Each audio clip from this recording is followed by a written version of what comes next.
aussi comme on a une onction ici pour les canards. Pour la koyamba bango, et ça les koyamba c'est mal mal dit boy été. Batu bakoyamba bango, et ça les kakabakambi.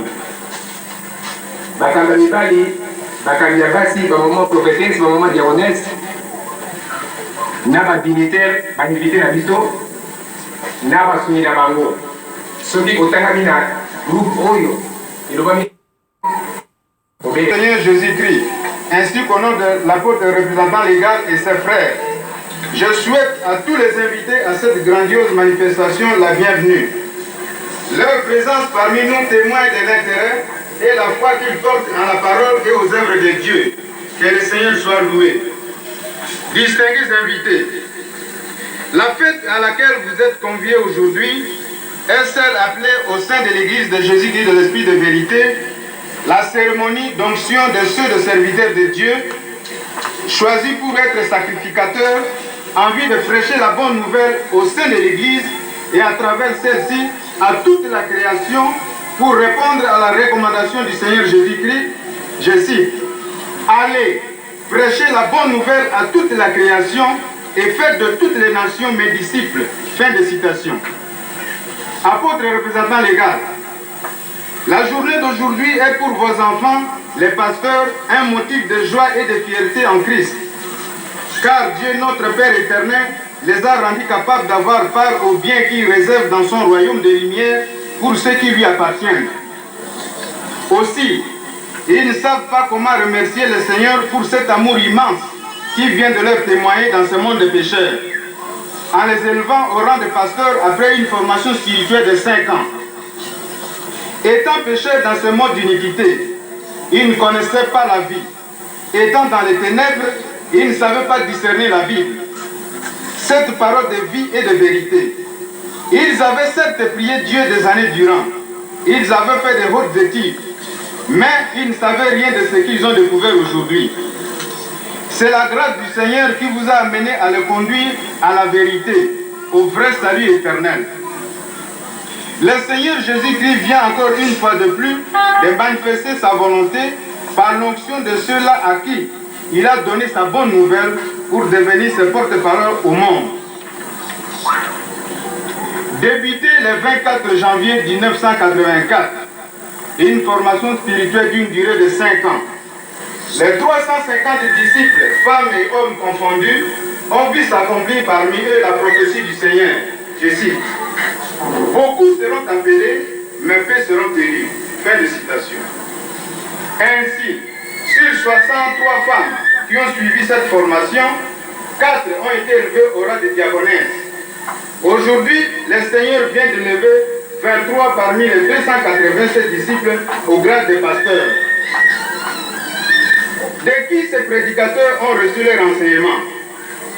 Il convient à chacun de nous, ici présents dans cette assemblée, de savoir que l'Église de Jésus-Christ de l'Esprit de vérité est une église spirituelle créée sous l'inspiration divine et dirigée par l'Esprit Saint et qui a en son sein des prophètes qui reçoivent du Seigneur Jésus-Christ des messages spirituels à l'édification de celle-ci, tel qu'il est dit dans Jean chapitre 16, verset 13. Je cite, « Quand viendra l'Esprit de vérité, il vous conduira dans toute la vérité.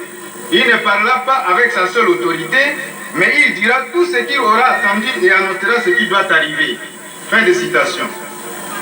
L'enseignement de ceux qui viennent d'être point.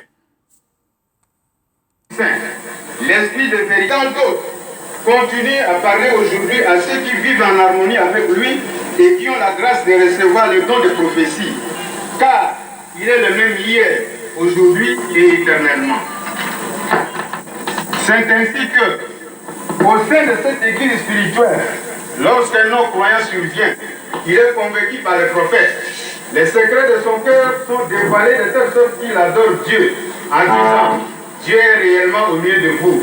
Car les manifestations de l'Esprit Saint doivent être réelles et visibles parmi ceux qui prient Dieu en esprit et en vérité. Apôtre Paul, dans sa première épître aux Corinthiens, chapitre 2, verset 11, n'avait-il pas affirmé que lequel des hommes, en effet, connaît les choses de l'homme, si ce n'est l'esprit de l'homme qui est en lui? De même, personne ne connaît les choses de Dieu, si ce n'est l'esprit de Dieu. Fin de citation. D'aucuns parmi vous peuvent se demander à quoi vise cette formation. Contrairement à l'enseignement du type classique, dispensé dans de grandes écoles bibliques et dont le fondement repose essentiellement sur l'étude de Dieu ou la théologie, la formation des prédicateurs au sein de l'Église de Jésus-Christ, l'Esprit de vérité, vise d'abord la transformation complète de ceux-ci en véritables serviteurs de Dieu qui incarnent le primat du spirituel sur le charnel.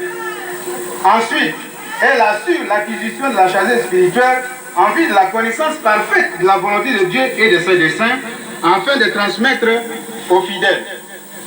Chers frères et sœurs en Christ, c'est l'esprit qui vivifie. La chair ne sert de rien. Les paroles confiées par le Seigneur à ses disciples sont esprit et vie. Les serviteurs de Dieu qui viennent d'être points les savent que pourquoi ils n'ont tenu compte ni de leurs qualifications académiques, ni de leurs responsabilités dans le monde. Chers pasteurs, voici une parole certaine. Si quelqu'un aspire à la charge de prédicateur, il désire une œuvre excellente. Mais il doit être par conséquent un homme à qui on n'a rien à reprocher. Mari d'une seule femme, sobre, modéré, réglé dans sa conduite, hospitalier, propre en enseignement. Il faut qu'il ne soit ni adonné au vin, ni violent, mais indulgent, pacifique et désintéressé. Il faut qu'il dirige bien sa propre maison et qu'il tienne ses enfants dans la soumission et dans une parfaite honnêteté. Car si quelqu'un ne sait pas diriger sa propre maison, comment prendra-t-il soin de l'église de Dieu? Je vous demande solennellement devant Dieu, devant Jésus-Christ et devant l'assemblée de fidèles, d'obéir à ces recommandations sans marquer de parti pris. Apôtres et représentants légaux,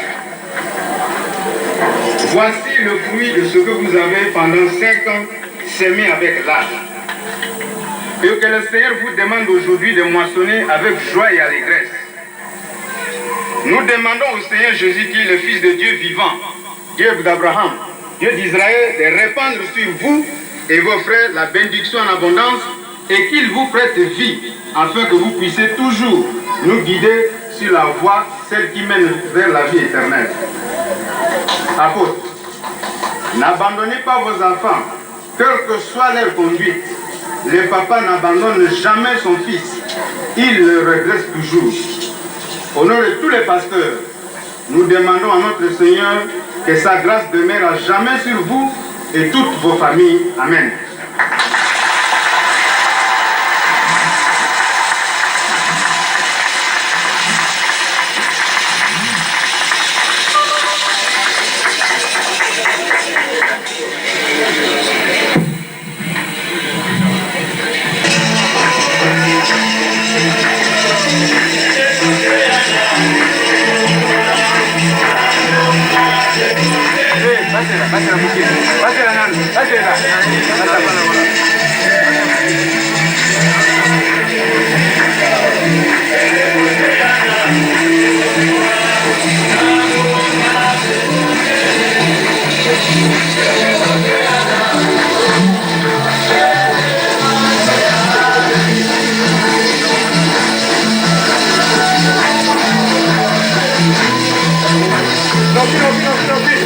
No.